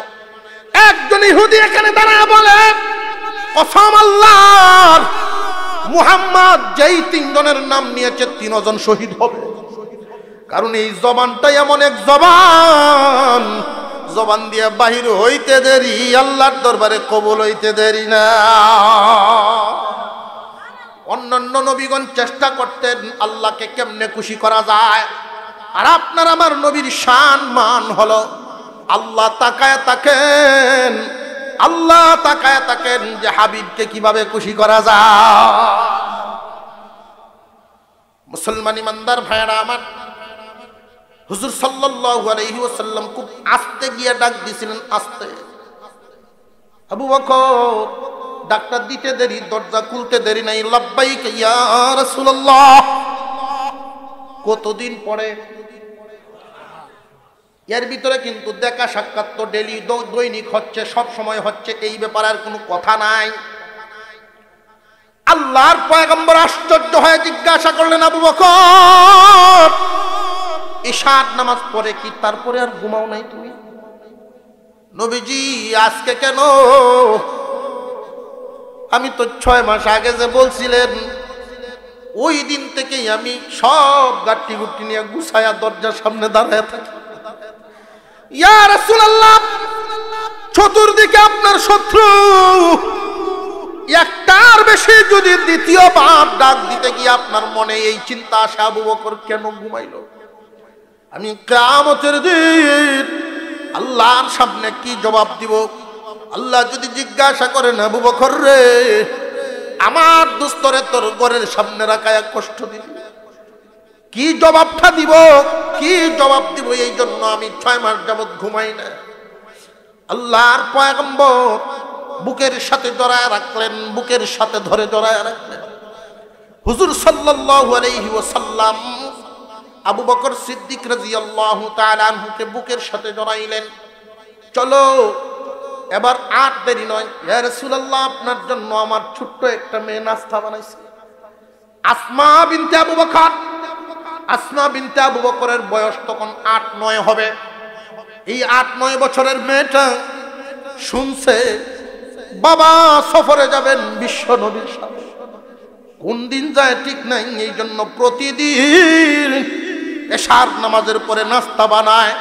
অগনবীজি ওই দিন থেকেই প্রত্যেক রাতে আসমা আপনার জন্য নাস্তা বানায়, সকাল বেলায় আমরা খাই, আপনার জন্য রাত্রে আসমায় নাস্তা বানায় আর আমরা এগুলো খাই। একদিন নয়, দুদিন নয়, প্রতি রাতে এই অবস্থা হচ্ছে। আসুন দেখা যান, আল্লাহর নবী হুজরার ভিতরে গিয়া দেখেন আসমা নাস্তা বানায়। আল্লাহর পয়গম্বরের জন্য বলেন, সবার বদলা আমি দিবার পারছি, আবু বকরের বদলা আমি দিতে পারি নাই, আবু বকরের বদলা দিবে আল্লাহ। হুজুর সাল্লাল্লাহু আলাইহি ওয়াসাল্লাম বলেন, আয়েশা, তোমারে আমার আবু বকরে মনে হয় শিখায়া দিছে, মনে আছে? গোপন কথা শুনবার চাও? আল্লাহ এবং আমার মধ্যে গোপন আলোচনা ছিল, এই কথাটা আজকে তো গোপন আর গোপন রইল না, প্রকাশ হয়ে গেল। আয়েশা, আল্লাহ আমাকে বলেছেন, দোস্ত, আপনার কোন উম্মত যদি তার আচরণের মাধ্যমে, তার চেষ্টার মাধ্যমে কোনো মানুষের এই পরিমাণ উপকার করতে পারে যে তার ভাঙা হৃদয়টা জোড়া লাগায়া দেয়, ভাঙা মন জোড়া লাগায়া দিতে পারে আচরণের মাধ্যমে, কারণ মন খারাপ, মনটা ভালো করে দিছে। কারোর ভাঙা মন যদি জোড়া লাগায়া দেয়, এই উসিলায় আমি আল্লাহ তার একটা জান্নাতের মালিক বানায়া দিব। আবু বকর সিদ্দিক রাদিয়াল্লাহু তাআলা আনহুর কাছে যখন এই খবর আসলো, ওজরে কান্না শুরু করছেন। আম্মা জানা এসা বলেন, ওগো বাবা, জীবনে দেখেছি টাকা পয়সা দিয়া সারা জিন্দেগি ব্যয় করিয়া কতবা মানুষের বাঙা মন জোড়া লাগাইছেন, বাঙা সংসার জোড়া লাগাইছেন, আপনি কেন কান্দেন? আপনি তো শুকরিয়া আদায় করে হাসার কথা। আবু বকর সিদ্দিক বলেন, মারে, আল্লাহ যে এতটা খুশি হন একজন মানুষের মন জোড়া লাগাইলে, একজন মানুষের ভাঙা মন উঠা দিলে, ভাঙা মন জোড়া লাগাইলে যদি আল্লাহ এত খুশি হন, জান্নাত দান করে, তাহলে আমার অজান্তে যদি আমি কারোর মন ভাঙ্গিয়া থাকি, তাহলে তো আল্লাহ জাহান্নাম। আমি ওই বয়ে কান্দি রে মা, ওই বয়ে কান্দি যাতে কোনো মানুষ আমার দ্বারায় কি আঘাতপ্রাপ্ত হইল কিনা। আমরা তো এই চিন্তাই করি না। দুনিয়াতে জীবনযাপন করি, সমাজে চলাফেরা করি, তো আমার হাত দ্বারা, আমার মুখ দ্বারা কি কেউ কোনো কষ্ট পাইছেন কিনা, এই চিন্তা ভাবনা আমাদের অন্তরে আছে? আর একটু জোরে কর, আমাদের মনে চিন্তাই থাকে না। মুসলমান ভাইয়েরা আমার, আমি আপনাদের সামনে যেই আয়াতে কারিমা, যেই সূরা কাহাফের শেষ অংশের কিছু অংশ তিলাওয়াত করেছি, আল্লাহ পাক রব্বুল আলামিন বলেন জান্নাতের মেহমান বানাবেন ইমানদার যদি নেক আমল করে। একখান হাদিসও তো তিলাওয়াত করছিলাম। এই হাদিসের মধ্যে নবীজি বলেন জান্নাতের ভিতরে স্পেশাল বালাখানা থাকবে কিছু।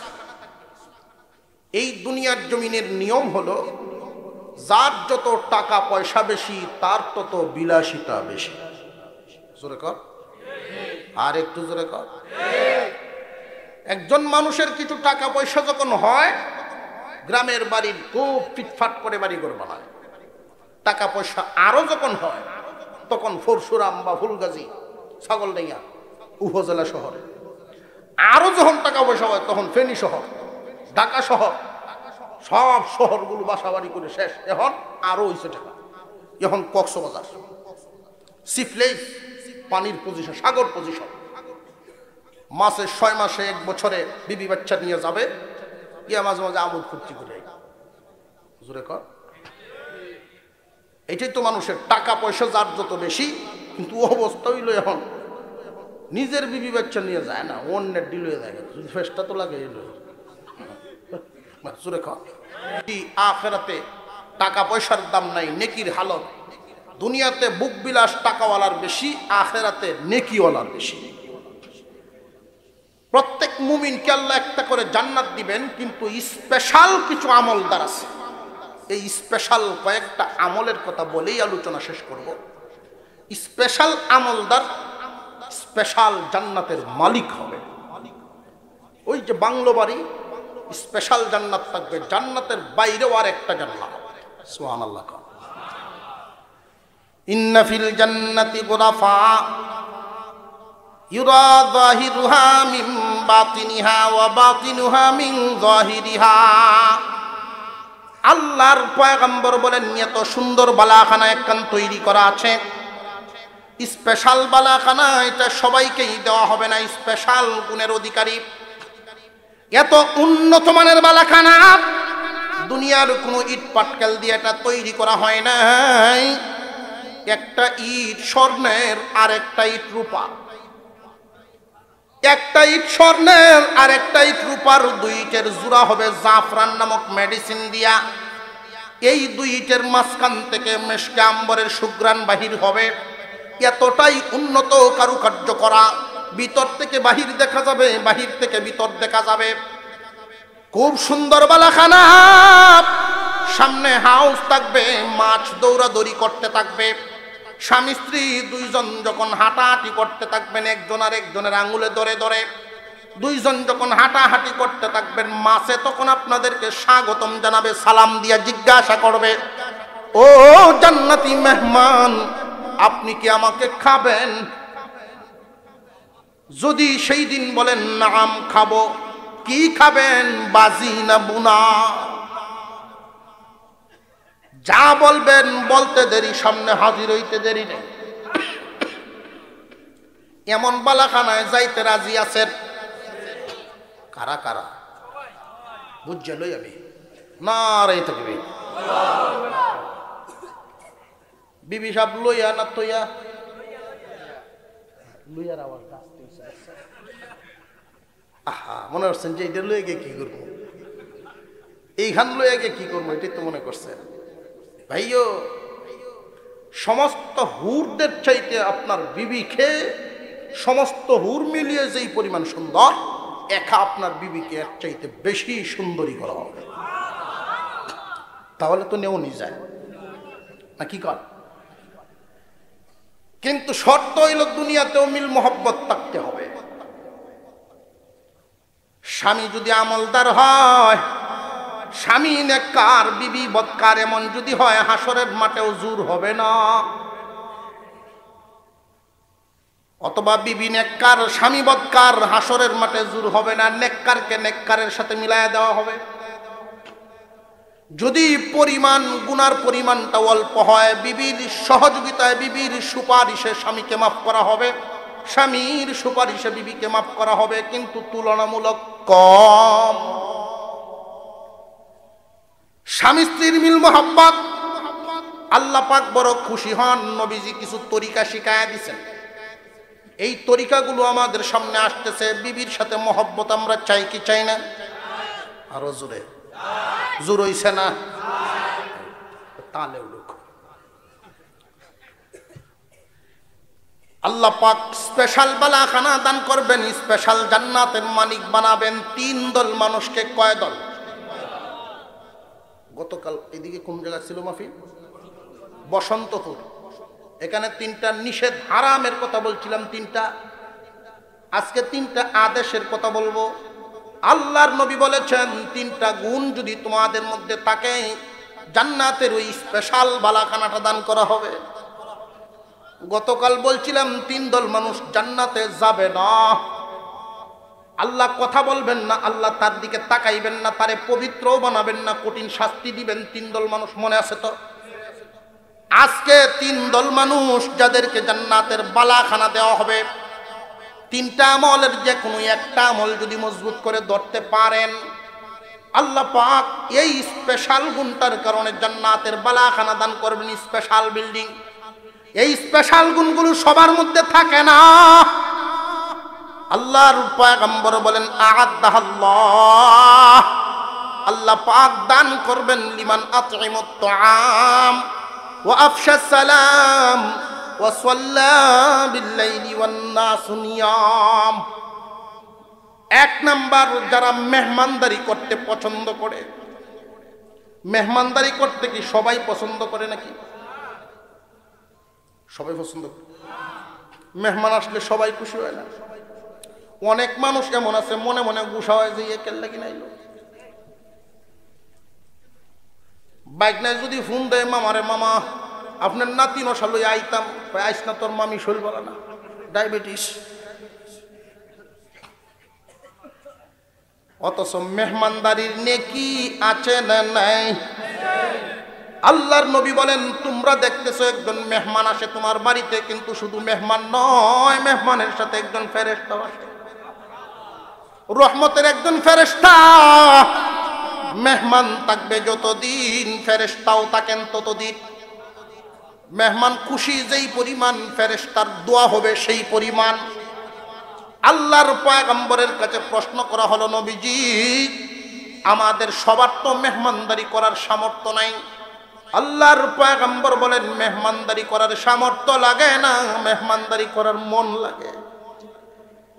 1 কান খেজুর খাওয়াও, 1 গ্লাস পানি পান করায় দাও, মেহমানদারির হক আদায় হয়ে যায়। শুধু আচরণ ভালো করবা। আজকাল আমাদের অবস্থা হলো, যদি লোকটা দুনিয়ার উন্নতি হয়, দুনিয়ায় যদি ধনী হয়, তাহলে দূরের মানুষরে কাছের কয়। আর যদি লোকটা গরিব হয়, কাছের মানুষরে দূরে ঠেলায়া দেয়। এই হলো আমাদের চরিত্র। এতে আল্লাহ সাংঘাতিক নারাজ হয়। যদি দেখা যায় লোকটা শিল্পপতি, তার ব্যাপারে যদি পরিচয় জানতে চায়, আপনার চিনেন উনি? খারি কোন কি? আমরা নিজের মানুষ, নিজের মানুষ। কিরকম নিজের? একদম আপন, একদম আপন। কিরকম আপন? যে আমার চাষার বরগিরির মামা হোক, আমার চাষার বরগিরির মামা শ্বশুর। বরগিরি বুঝেন তো? বউয়ের বড় ভাই। আমার চাষার বউয়ের বড় ভাইয়ের মামা শ্বশুর। খুব কাছে না? একদম শিল্পপতি, টাকার ঠেলায় খুব কাছে আসে। আর যদি গরিব হয়ে যায়, যে আমরা রে বাইক না লাগে, বাইক না। কিরকম বাইক না? আমরা রে, আমরা রে, আমাদেরই, আপনাদেরই, মানে গরিব দিকে আপন বোনের ছেলেকে আমরা রে, গরিব হইলে অবস্থা।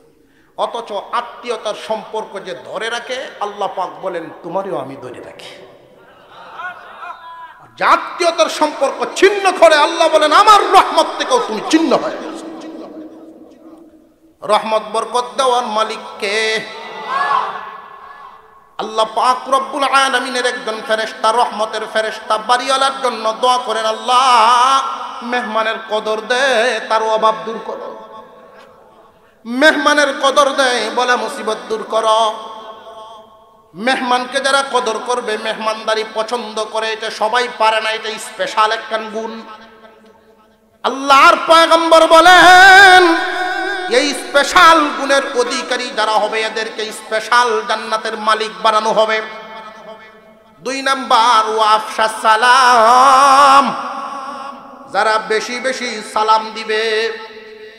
সালাম দেওয়ার অভ্যাসটাও, এটাও স্পেশাল গুণ, সবার মধ্যে থাকে না। বেশিরভাগ মানুষের অভ্যাস হইল সালাম লওয়ার মজা বেশি পায়। জোরে কর। আমরা অভ্যাস হইল সালাম আমারে দেখ, 3 লাখ টাকা খরচ করছি, মেম্বার হইছে, আমারে দেখ। আল্লাহর নবী কি বলেন দেখেন, আল্লাহর নবীজি বলেন যে ব্যক্তি সালাম আগে দেন তার বরকত 2 প্রকার। সালাম যিনি লন তার নেকি হয় 10টা, সালাম যিনি দেন তার নেকি হয় 90টা। রে দুনিয়ার মানুষ, সালাম দেনেওয়ালার শুধু নেকি বেশি হয় না, তার কলবটাও অহংকার মুক্ত হয়। যেই অহংকার আল্লাহ পাক সাংঘাতিক অপছন্দ করেন, অহংকার। সালাম বেশি বেশি দাও, আল্লাহ পাক দিল সাফ করে দিবেন, দিল সাফ করে দিবেন, অহংকার মুক্ত করে দিবেন। মনে থাকবে ইনশাআল্লাহ। আল্লাহ পাক রব্বুল আলামিন অহংকার মুক্ত করে দিবেন, দিল থেকে সালাম বেশি দিবেন। আব্দুল্লাহ ইবনে ওমর রাদিয়াল্লাহু তাআলা আনহু বলেন, নবীর উম্মতেরা রে, গনে গনে গনে গনে যদি দৈনিক 20টা সালাম দিতে পারো, এই রাতে অথবা দিনে যদি লোকটা মারা যায়, কিয়ামতের দিন আল্লাহ পাক শহীদ বানায়া হাসরে উঠাইবে। খুব কঠিন না সহজ? আরো জোরে। সালামের আরেকটা অর্থ আছে। সালামের আরেকটা অর্থ হইল শান্তি, শান্তির দোয়া। কেউ যদি কাউকে সালাম দেন, এর দ্বারা এর অর্থ হলো, ভাইও আমি আপনারে সালাম দিলাম, আপনার জন্য বরকতের দোয়া করলাম। এর মানে হলো জীবনে কোনোদিন আমার জবান এবং হাত দ্বারা আপনি ক্ষতিগ্রস্ত হবেন না। সালাম এমন একটা হাতিয়ার, আপনি যদি ডাকাত দলের সম্মুখীন হয়ে যান, মাস্তান গ্রুপের সামনে পড়ে গেছে, আপনি শুধু সালামটা দেন, অর্ধেক নরম হয়ে যায়। ইসলাম কত জিনিস শিখাইছে। অনেক সময় বিবি খুব কড়া হয়, স্বামী একটু নরম হয়, আছে না নাই? আবার স্বামী খুব কড়া, হাউট থেকে আইছে, আয়া দেখে বাড়িতে নেই, কই গেছাস চিৎকার শুরু হচ্ছে।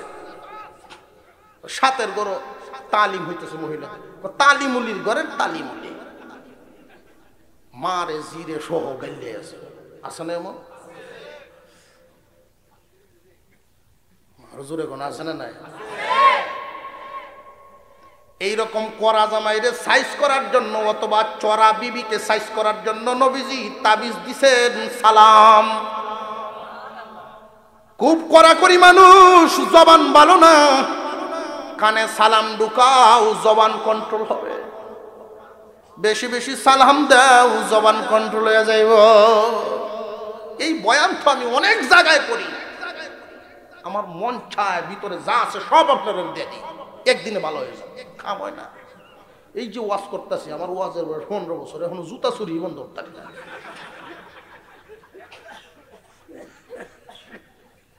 আজকেও আমার সাথে আমার সাদি খাইলো, জুতা চুরি লেগে ফুল গাছে জুতা কিনলে, জুতা কিনলাম তো জুতা হয়তো আর একজনে থয়ে গেছে বদলায়, কিন্তু এইটি যে আমি লইম ওইটি যে তার তো জানা নাই। সেই লোক তো বিসমিল্লাহ করে লয়ে গেছে। এই ভয়টা যদি থাকতো মানুষের অন্তরে, যে আমি আর একজনের হকটা কেমনে মারি। এ ভাই, হাসরের বিচার হবে, কে জান্নাতি কে জাহান্নামী আল্লাহর জানা আছে না নাই? তাহলে হাসরের ময়দান কেন? আল্লাহ জানেন কে জান্নাতি কে জাহান্নামী। জান্নাতীদেরকে জান্নাত, জাহান্নামীকে জাহান্নাম দিয়ে দিলেই তো ফয়সালা হয়ে গেল। 50,000 বছর সমপরিমাণ লম্বা হাসরের ময়দান কেন কায়েম করবেন? কারণটা কি? প্রশ্ন জাগেনি না জাগে না? ইনসাফ কায়েম করার জন্য। এই দুনিয়ার থেকে অনেক মানুষ মনের জ্বালা লইয়া কবরে গেছে, জীবনে অপরাধ করে নাই কিন্তু সাজা ভুগছে বহু, আছে না নাই? অপরাধের শেষ নাই, তার কপালে সাজা নাই, মামা আছে খালু আছে, এমন হইতারে না? অনেক মানুষ জুলুম করেছে দুর্বলের উপরে, প্রতিশোধ নিতে পারে নাই, বিচার পায় নাই, জ্বালা লইয়া কবরে গেছে। আল্লাহ বলেন এইটার প্রতিশোধ দেওয়ার জন্য, ইনসাফ কায়েম করার জন্যই হাসরের মাঠ হবে। কথা বুঝে আসতেছে? আমি যার একজনের জুতা ভাও দিলাম, এই জুতাই তো আমার নেকি নিব। হাসরের মাঠে টাকা পয়সার লেনদেন নাই, নেকি লয়ে যাবে। নবীজি বলেন একদল মানুষ পাহাড় পরিমাণ নেকি নিয়ে হাসরে হাজির হবে। আল্লাহ জান্নাত দাও, যে তোমার সব গুণ ছিল, একটা দোষ ছিল বান্দার হক টকাইতা, বান্দার হক নষ্ট করতে। এই জন্য দ্বারা মামলা শেষ হোক, এরপরে যাইবা। মামলা শেষ করতে করতে করতে করতে হকদাররা নিতে নিতে পাহাড় পরিমাণ নেকি আর থাকবে না, সব নেকি শেষ। আরো একদলাই আল্লাহ আমি হইতাম, এখন কি করা? গুনাহ হিসাব করে তার কাছে দেও, তুমি জান্নাতে যাও। নবীজি কথা বলছেন, সাবধান, দুনিয়ার মামলা দুনিয়াতেই শেষ করো। যদি মনে করেন যে আমি লজ্জিত অথবা আমি জানি তার মালটা নিছি, তার কাছে কেমনে বলি, একটু সামান্য সাহস করেন, হিম্মত করে বলেন, তার মনটাই অনেক নরম হয়ে যাবে। একটা বাস্তব কথা আপনাদেরকে বলি, ইউটিউবে যেহেতু সারা বিশ্বে ওয়াজ বসে বসে শোনা যায়, একটা সুযোগ আছে। সৌদি আরবের এক বাঙালি সৌদি আরব থাকেন, উনি আমাকে বলছেন যে হুজুর আপনার একটা বয়ান আমি শুনছিলাম, বান্দার হক টকাইলে কি হয়, এই ভয় আমার খুব দাগা দিছে। তার অপরাধটা হইল, আগে এক মালিকের এখানে চাকরি করতো, এই মালিকের ক্যাশ ক্যাপিটাল লইয়া বাগিয়ে গেছে আরেক কেন, এমন হয় না? এখন আপনার এই ওয়াজ শুনিয়া এমন বিপদে পড়ছে, হুজুর না যাইতাম পারি, আর ধরো গেলে যদি আমার হাত কাটায়, ছুরি হাত কাটে না, সাংঘাতিক বিপদে পড়ছে, মন রেও মানাইতে পারি না। আমার কাছে ফোন দিছে, এখন কি করা হুজুর, আমার পরামর্শ দেন। আমি বলছি দেখেন, আপনি তার অ্যাকাউন্ট নাম্বার নেন, ফোন করেন তার কাছে বলেন যে ভাই আমি এই ভুল করছি, অনুতপ্ত আমি, আপনার অ্যাকাউন্ট নাম্বার দেন, আমি আপনার অ্যাকাউন্টে টাকাটা পাচ্ছি। হুজুর ফোন করছে, এই লোকে কয় তোমার নিজেরাই তুই ওটা অ্যাকাউন্ট নাম্বার পাইতাম না, যদি মাপ চাও তাহলে আমার দাঁড়াও। এখন এই লোক তো ভয় পাইতেছে, আমার নিয়ে তো হুজুর জেল কাটাইব, উপায় নেই, এখন আর কি করবো। তবে আমার মন বলছে তোমার মাফ করব, তুমি যাও, তোমার ভালো হবে, যাও। এই লোক বাড়ি বিবি বাচ্চার কাছে মাফ টাফ ছায়া বিদায় টিদার লইয়া একবারে পরে গেছে। কতটুকু অনুতপ্ত হইলে একটা মানুষ, তার হৃদয়ে কতটুকু পরিবর্তন হলে এই পরিস্থিতি হয়। বিদেশের মাঠে, তাও আবার সৌদি আরব, বাংলাদেশে 7 বছর 7 বছরে হাত কাটলে, এর পরেও সে বলতেছে আপনি বলছেন হুজুর আপনি বলছেন যে শরীরের রোগে কবরে নে আর মনের রোগে দুজখে নে।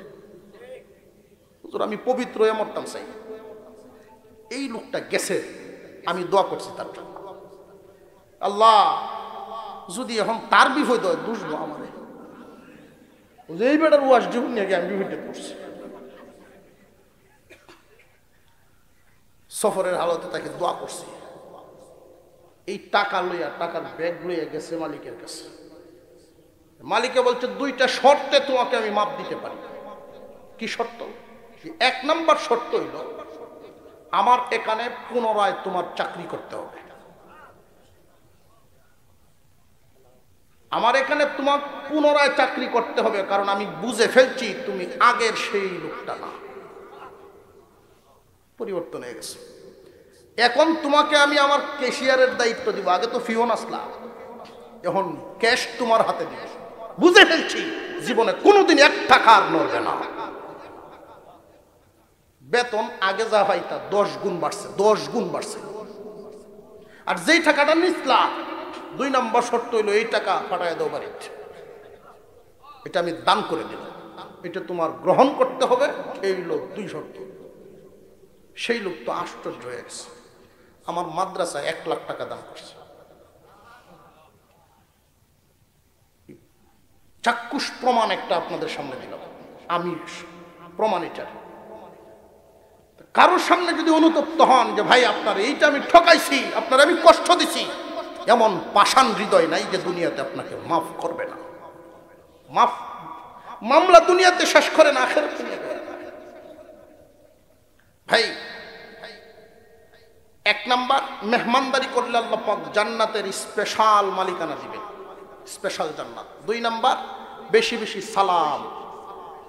3 নাম্বার, ওয়াসাল্লা বিল্লাইলি ওয়ান নাসু নিয়াম।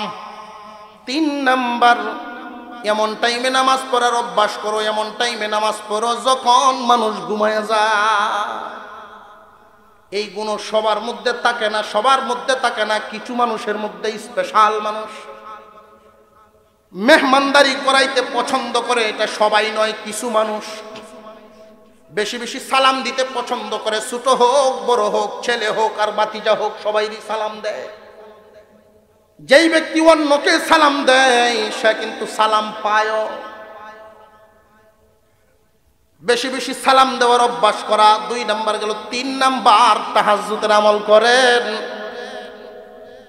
ফেসবুকের মধ্যে রাত্রে 2টা 3টা বাজায় রে যুবক ভাইয়েরা, তোমাদেরকে বলি জীবন কিন্তু এখন গড়ার সময়। এখন যেই পরিমাণ নিজেকে গড়বা, শেষ জীবনে তুমি বসিয়া বসিয়া খাইবা। এখন যদি নেক কাজের অভ্যাস করতে পারো, বুড়া বয়সে যখন পারবা না, শাস্তে কুলাবে না, শাস্তে দিবে না, আল্লাহ পাক রব্বুল আলামিন ফেরেশতাদেরকে জানায়া দিবেন, ফেরেশতারা রে আমার এই বান্দা যুবক অবস্থায় তাহাজ্জুদ পড়তো, যুবক অবস্থায় এই নেক কাজ করতো, ওই নেক কাজ করতো, দ্বীনি কাজে সম্পৃক্ত থাকতো, বুড়া হওয়ার কারণে দুর্বল হয়ে গেছে, এখন আর পারে না। সাবধান, তোমরা কিন্তু নেকি লিখা বন্ধ করবা না, কারণ বান্দা নিজে বুড়া হয় নাই, আমি বুড়া বানাইছি।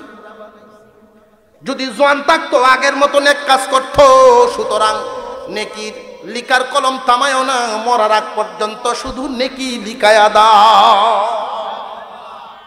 যুবক নিজেকে এখন তৈরি করা, মেহমানদারি করতে পছন্দ করা, বেশি বেশি সালাম দেওয়া, তাহাজ্জুদের আমল করাই, 3টা স্পেশাল গুণের যে কোনো একটা যদি অর্জন করতে পারেন, আল্লাহর পয়গম্বর বলেন ওই স্পেশাল বালাখানার মালিক বানায়া দেওয়া হবে।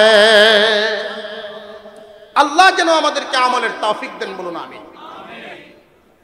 যাদের ধারায়, যাদের চেষ্টায় আজকের মাহফিল সম্পন্ন হলো, আল্লাহ যেন তাদের মর্যাদা বাড়ায় দেন, বলেন আমিন। অবশ্যই আমার মনে হয় ইসলামের এতটুকু মর্যাদা তার দিলের ভিতরে না থাকলে এইভাবে চেষ্টা করে এটার অনুমোদন ঠিকায় রাখেন না। অবশ্যই